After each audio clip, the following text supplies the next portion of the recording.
दोस्तों, एक सुपरमार्केट के ओनर ने एक वॉकिंग इंटरव्यू रखा। कुछ सेल्समैन उसे चाहिए थे और उसने क्वालिफिकेशन रखी सिर्फ और सिर्फ एमबीए पास वालों के लिए। तो दोस्तों, इंटरव्यू का समय आ गया और सारे लोग अपना अपना रिज्यूमे ले करके उस इंटरव्यू के लिए पहुंचते हैं, जहां पर उस सुपरमार्केट का ओनर एक एक करके इंटरव्यूअर को बुलाता है और इंटरव्यू कंडक्ट करता है। उन्हीं इंटरव्यूओं के बीच में एक थोड़ा कम पढ़ा लिखा लड़का भी इंटरव्यू के लिए नामांकन किया हुआ था। जब उसका नंबर आता है तो उस ऑनर ने उससे पूछता है कि आप अपना रिज्यूमे दिखाएं, लेकिन वह लड़का कहता है मेरे पास रिज्यूमे नहीं है। तो कंपनी का ऑनर कहता है फिर आप इंटरव्यू किस बेस पे देंगे? चलो कोई बात नहीं, आप अपनी एजुकेशन क्वालिफिकेशन बताइए कितनी है। तो लड़का जवाब देता है आपको डिग्री चाहिए या सेल्स पर्सन चाहिए? उसने बोला मुझे डिग्री के साथ में सेल्स पर्सन चाहिए। तो लड़का जवाब देता है मेरे पास कोई डिग्री तो नहीं है, मैं 10th फेल हूँ, लेकिन आप भी तनख्वाह अभी कौन सा दे रहे हो एडवांस में? एक काम करिए, आप 1 महीना के लिए मुझे रख लीजिए, काम पसंद अगर आया तो आप मुझे सैलरी भी देना और परमानेंट भी कर लेना। अगर काम पसंद नहीं आए तो मुझे बाहर निकाल देना, सैलरी भी नहीं देना। इस बंदे का कॉन्फिडेंट लेवल देख करके ऑनर बड़ा खुश हुआ और उसने बोला ठीक है, चलो एक चांस ले ही लेते हैं। उसने उसे अपनी सुपरमार्केट में जॉब दे दिया। कुछ दिन बीतते गए। जैसे ही कुछ दिन बीते, उसके पास में 4 सुपरमार्केट थे। चारों में से जिस सुपरमार्केट में उसने उस लड़के को ज्वाइन कराया था, उस सुपरमार्केट का सेल दिन प्रतिदिन बढ़ते ही जा रहा था। उसने उसके मैनेजर से पूछा यार ऐसा क्या है कि इसका सेल्स दिन प्रतिदिन बढ़ रहा है, बाकी के सेल्स लगभग बराबर ही चल रहे हैं। तो मैनेजर ने बताया आपने एक न्यू एम्प्लॉय भेजा था, वो तो आधी सेल वो अकेले ही कर देता है और आधी में बाकी सारे लोग करते हैं। इस बात से वो ऑनर बहुत ही ज्यादा आश्चर्यचकित हुआ और उसने बोला रियली, चलो मैं देखता हूँ आखिर ये कैसे करता है। एक दिन वो सुपरमार्केट में जाता है और एक जगह छुप करके उसकी सेल्स को देखता है। एक कस्टमर को वो डील कर रहा था, उसे फिशिंग रॉड चाहिए थी, वो उसे फिशिंग रॉड दिखा रहा था और एक से बढ़ के एक फिशिंग रॉड उसको दिखाया जा रहा था। सबसे बढ़िया वाली, सबसे कॉस्टली रॉड जो लगभग 10,000 रुपए की थी, उसको उसने बेच दिया। मालिक बहुत खुश हुआ और वो कस्टमर जब फिशिंग रॉड लेके जाने लगा तो इसने आवाज लगाया एक्सक्यूज मी सर। तो उस कस्टमर ने जवाब दिया क्या हुआ बेटा?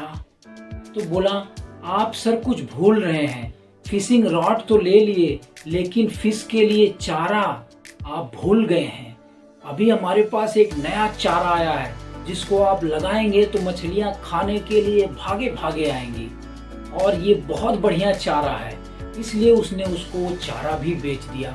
जब वह कस्टमर फिर से जाने लगा तब उस लड़के ने फिर आवाज लगाई एक्सक्यूज मी सर, आप जा रहे हैं तो जाने से पहले एक बात मेरी समझ लीजिए, आप जा रहे हैं वहाँ पे धूप भी होगी, बैठने का भी जगह नहीं होगा, क्यों न आप एक छाता ले लीजिए और एक चेयर भी ले लीजिए जिसको ले करके आप बैठ करके आराम से उसके नीचे दिन भर फिशिंग करेंगे खाते पीते रहते हुए। लड़के की बात से वो काफी इम्प्रेस्ड हो गया कस्टमर और उसने छाता भी ले लिया और चेयर भी ले लिया और वह जाने के लिए निकल गया।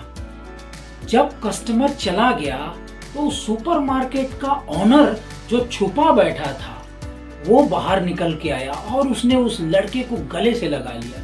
बोला जबरदस्त काम कर रहे हो यार, तुम्हारे वजह से जो एक बंदा फिशिंग रॉड लेने आया था तुमने उसका कम से कम 10 से 15,000 का बिल बना दिया, तुम बहुत ग्रेट हो यार। लेकिन उस लड़के ने जवाब दिया कौन सा फिशिंग रॉड, वो तो सिर्फ 5 रुपए का न्यूज़पेपर लेने के लिए आया था। उसने बोला बेटा एक न्यूज़पेपर दे दो, मैं थोड़ा टाइम पास कर लेता हूँ। मैंने ही उसे सुझाया कि आप क्या टाइम पास करेंगे अंकल, आप क्यों नहीं फिशिंग कर लेते हैं आप। और वो मेरी बातों से कन्विंस हो गया और फिशिंग के लिए मान गया, और तब जाके 10 से 15 हज़ार का बिल उसका बना है। मैनेजर उसकी इस बातों से बहुत ज़्यादा इम्प्रेस्ड हुआ, उसे अपना परमानेंट एम्प्लॉय बना दिया। तो दोस्तों, इस वीडियो में हमें सीखने योग्य चीज़ें हैं। कई बार डिग्री हमारे काम में नहीं आती है, हमारा अनुभव, हमारे स्किल्स, हमारे नॉलेज काम में आ जाते हैं। मैं डिग्री को गलत नहीं ठहरा रहा हूँ, मैं एजुकेशन को गलत ठहरा नहीं रहा हूँ, लेकिन आज तक दुनिया में सबसे ज़्यादा पढ़ा लिखा आदमी सबसे अमीर नहीं होता है। आप चाहे किसी पॉलिटिशियन को देख लीजिए, सबसे ज़्यादा पढ़ा लिखा पॉलिटिशियन आज तक के इतिहास में शायद ही कोई प्राइम मिनिस्टर बना होगा, लेकिन सबसे बड़ा बिजनेसमैन बगैर पढ़े लिखे, बगैर किसी डिग्री के बन जाते हैं। हमारे धीरू भाई अंबानी हो गए, जिन्होंने 9वीं क्लास तक पास नहीं हुए थे और आज वो दुनिया के माने जाने बिजनेसमैन में आते हैं। तो दोस्तों, डिग्री होना अच्छी बात है, लेकिन डिग्री के साथ साथ अगर स्किल हो तो बहुत बड़ा काम कर जाएंगे। अगर स्किल नहीं है, आपके पास डिग्री है, तो उस डिग्री का वैल्यू शायद ही कहीं होगा। इसलिए दोस्तों, ज़्यादा डिग्री के ऊपर में ना भागें, ज़्यादा स्किल्स के ऊपर में भागें, डिग्री भी साथ साथ लेते रहें। तो थैंक यू दोस्तों, वीडियो को लास्ट तक देखने के लिए। वीडियो पसंद आया तो वीडियो को लाइक करें, शेयर करें, कमेंट करें, और हमारे चैनल पे नए हैं तो चैनल को सब्सक्राइब करें और बेल आइकन को दबाएं। इसी तरह की मोटिवेशनल और इंस्पिरेशनल वीडियो आपको हमारे चैनल पे मिलती रहेंगी।